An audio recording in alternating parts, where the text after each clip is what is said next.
Kenyataan bekas Setiausaha Sulit Tan Sri Muhyiddin Yassin, Marzuki Mohamad mengenai perbelanjaan 600 bilion RM semasa Perintah Kawalan Pergerakan, PKP, dan darurat dilihat samar-samar serta memilih-milih fakta yang diceritakan. Ketua Penerangan UMNO Malaysia, Isham Jalil menerusi hantaran di laman Facebooknya berkata, Marzuki sendiri tidak tahu dari mana datangnya angka 600 bilion RM tersebut sedangkan ianya diumumkan sendiri oleh Muhyiddin pada April 2021. Pertama, dia kata dia tidak tahu dari mana angka 600 bilion RM itu datang. Angka itu datang dari Muhyiddin sendiri ketika beliau berucap di hadapan masyarakat Sikh Malaysia pada bulan April 2021 dan berkata kerajaan sudah tidak ada duit. Kerajaan sudah belanja lebih 600 bilion RM untuk pakej-pakej rangsangan. Persoalannya, ke manakah duit 600 bilion RM ini pergi dan bagaimanakah ia dibelanjakan? Disebabkan jumlah ini teramat besar, adakah perbelanjaannya itu telus dan tanpa ketirisan? Katanya. Menurutnya, bekas Ketua Setiausaha Muhyiddin itu turut menyenaraikan beberapa perbelanjaan namun jumlahnya masih berkurangan daripada angka sebenar. Bekas Ketua Setiausaha Muhyiddin itu berkata, 447 bilion RM adalah dalam bentuk non-fiskal, iaitu bukan perbelanjaan kerajaan dan dia menyenaraikan perbelanjaan-perbelanjaan tersebut. Duit pengeluaran KWSP, Kumpulan Wang Simpanan Pekerja, 145 bilion RM. Duit pengurangan bayaran KWSP, 10 bilion RM dan moratorium pinjaman ban, 180 bilion RM. Jumlah tersebut adalah 335 bilion RM. Oleh itu, mana pergi lagi 265 bilion RM?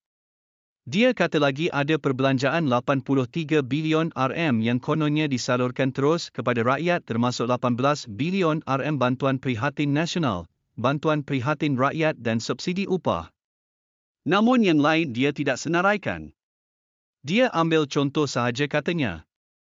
Tolak jumlah ini ada lagi 182 bilion RM yang dia tidak cakap pergi ke mana. Katanya lagi, mengulas lanjut, Isham turut mempersoalkan bagaimana wang-wang tersebut dibelanjakan semasa darurat kerana tidak ada proses seimbang semasa parlimen ditutup. Dan masalahnya bukan ini sahaja. Masalahnya adalah bagaimana wang-wang di atas dibelanjakan semasa darurat yang tidak ada seimbang dan semasa parlimen ditutup. Contoh mudah ialah, saya dimaklumkan bahawa bantuan prihatin rakyat nasional berbilion-bilion ringgit tersebut adalah termasuk pemberian bakul-bakul makanan. Persoalannya berapa orang yang dapat bakul makanan ini? Berapakah nilai makanan yang rakyat dapat dalam bakul ini berbanding harga yang dicaj kepada kerajaan?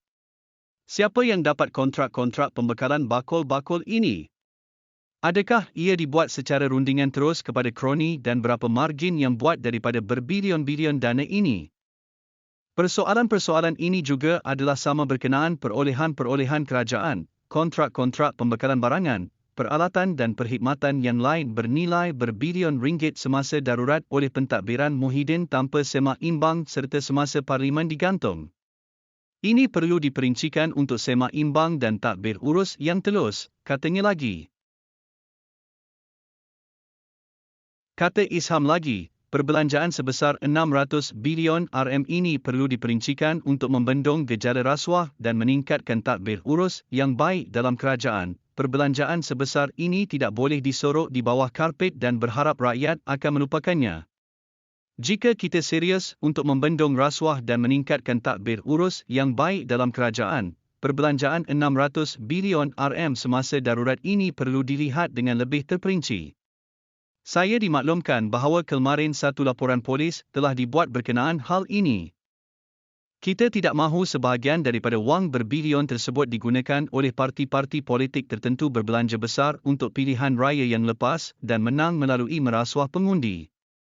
Jika mereka menang kerana mereka membayar pengundi dari duit yang diperoleh dari sumber-sumber haram seperti daripada komisen atau rasuah kontrak-kontrak di atas, maka kemenangan mereka adalah tidak berkat kerana ia diperoleh dari sumber yang haram.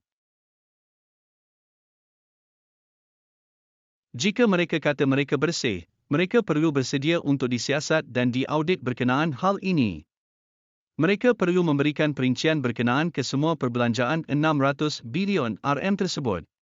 Sebab itu saya bersetuju supaya satu Suruhanjaya Siasatan Diraja, RCI, ditubuhkan untuk menyiasat perkara ini dan satu audit dijalankan segera untuk melihat perbelanjaan tersebut dengan lebih terperinci, katanya lagi.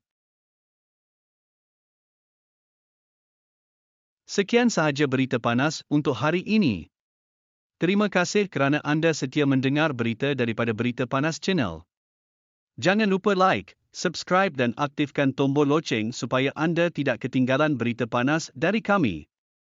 Jangan lupa kongsikan di media-media sosial supaya ramai yang akan mendapat manfaat. Jumpa lagi dalam berita panas yang lain.